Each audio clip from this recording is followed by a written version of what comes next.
Hey, hi, hello, welcome back to Chris vs. the Game, where I try to beat games before they beat me.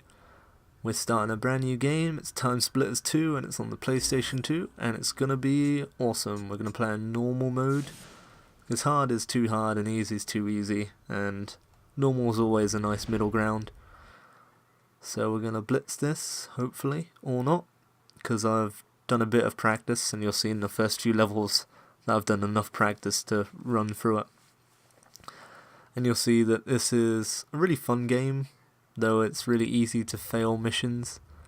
It's a lot like Goldeneye and Perfect Dark on the harder difficulties, where it's like you have to make sure that people don't die or you don't blow something up accidentally.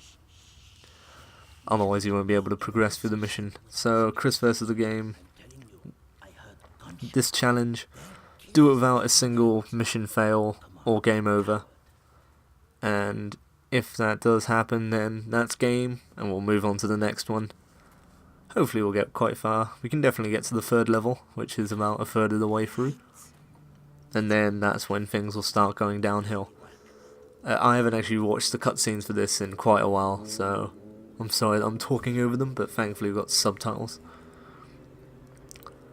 But basically, zombies seem to be a thing in this. I don't know if that's a big story thing, I can't remember. But yeah. And we're basically going through time. And I like that this is the first mission, by the way, because it's a lot like Goldeneye's first mission. Where you have to go through a dam, basically. Ooh. Yeah, time jumpy. Such a cool concept for a game, by the way. It takes Perfect Dark for just that one step further. Cool. Right, mission start, I guess. Yeah, made by Free Radical Design. Had to look at the disc just to double check. Yeah, which I don't know. Are they old Rare guys? I'm not quite sure. My video game knowledge and history is a bit hazy at the moment. I've been making a few mistakes in my recalling while making some videos. But basically, yeah, this is a successor to Goldeneye and Perfect Dark. Whether it's a spiritual successor, it's not a proper sequel, obviously.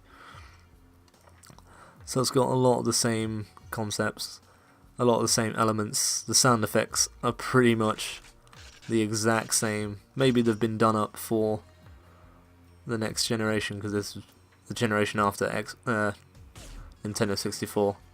So maybe they've done it up a bit, but you'll listen that all the reloads and all the gun sounds pretty much are just Goldeneye and Perfect Dark. There we go.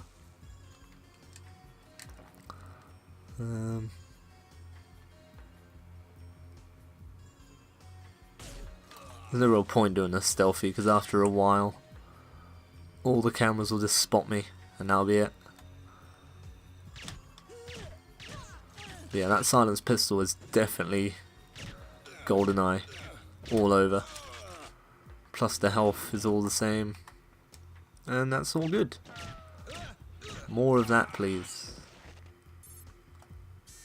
Oh, and of course that alarm, which is just a Goldeneye alarm. Oh. Cool. That's to open the door. And yeah, we're basically got to blow up this communications disc, where we'll find some mines here. I already know all this because I did a couple practice runs just to get my bearings on the game, try and get the controls right. Because the controls are so strange and alien to me now. Like, I'm sure that back in the day they used to work, and I say back in the day way too much, and I'm sure I've said that before in an episode. But yeah, because L1 is crouch, of all things. L2 is aim down sights, which is kind of like the Xbox, but it feels strange on the PlayStation. R1 is alternate fire, and R2 is actual primary fire. Though depending on the weapon you can just press R1. and that just feels more comfortable on the PlayStation controller now, after all that PS3ing.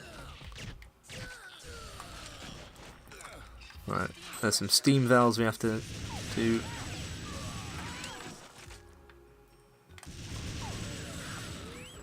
Yeah, so for example, I have grenades now. If I wanted to throw them, I press R1. So I'll just exclusively be using R2 to shoot, because I don't really use grenades in this unless I have to progress. But yeah, a lot of this is just running past enemies and shooting enemies while running. Nothing too hard in this first level, but just enough to find my way and get this level done. Which yeah, is as easy as the first Goldeneye mission, which both happen to involve dams. Oh, there we go. Okay, so there's a camera there, which hasn't seen me actually, but it would if I just stood there like an idiot. There we go, now an alarm's come off. Oh yeah, we've also got these things called time crystals we have to collect. That's part of the mission. Did that guy die? Or right. And a checkpoint will start here. But yeah, it's a really good game. I remember it more for multiplayer than single player, but isn't that always the case with these games? And FPS games in general. They're fun, but they're even funner when you're dominating your mates at them. Right. To avoid wasting precious ammo, use a silent pistol to block these turrets. And save all my assault rifle ammo for the big bads. Which I'll do now. Gotta open that to open the door. Okay, many doors we can run through here. The first one's just for items. The second one's where we're supposed to be going. To open those two doors. Yeah, he's dead. Get a tactical 12 gauge shotgun. And can we make it? No, we can't. I've seen if I could just skip this entire section. But basically you have to just kill all these zombies before you can get any further, which is fine by me. Is that everyone? Nope. Oh, that one zombie just didn't want to die. Okay, cool. Sweet. Okay, so I have to run back to those computers. And if I wasn't careful earlier, if I exploded them, that would have been it. Okay, cool. Right.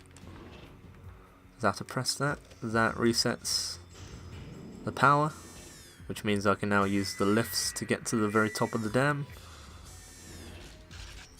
Here I shall get out some mines, because I have to throw a bunch of mines in a second.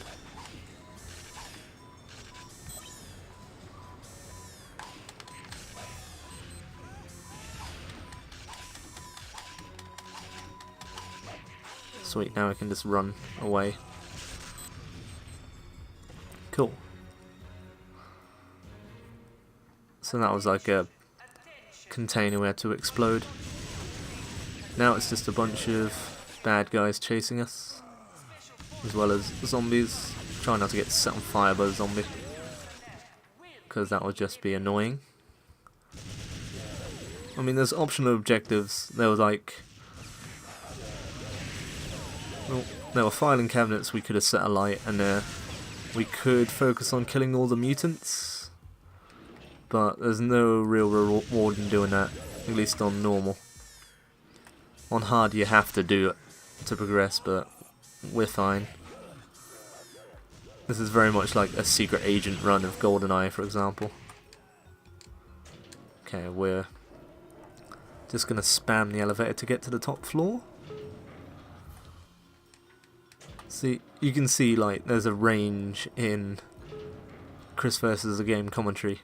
You either get me like detailing every detail of how to do the level, because there might be a speedrun I've committed it to memory, or if it's like Super Mario, it's just always on my mind because I'm trying to get it right.